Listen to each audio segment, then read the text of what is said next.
Alright, so for the solution on how to kind of get your car going, and then I'll leave the challenges up for you, is if you think about it, we need a system such that the system is false for all conditions except for this right here. This is the only way it's going to run true, and this is the only way all four tires go. So if I say this in a kind of a mathematical sense, I want this system to be true if statement 1 is false and statement 2 is true. So you'll notice the first thing I used is I used the word and. So I know that I'm going to need an and. And the moment I know I'm also going to need an and, I'm also going to want to use a splitter such that I can get this kind of, once this and is running appropriately, it's going to run to all four tires.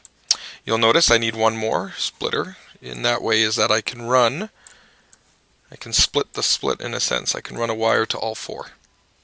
So now also feel free to pause the movie at any time if you want to think, oh okay, I got an idea, and see if you can run it from there. So now I have an and.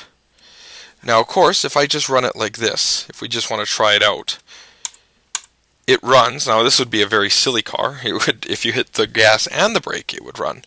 But the moment we go like this, it doesn't. So what will happen again if we watch the wording of this, this has to be true and this has to be false. So how do we make the and port think this is true when it's actually false?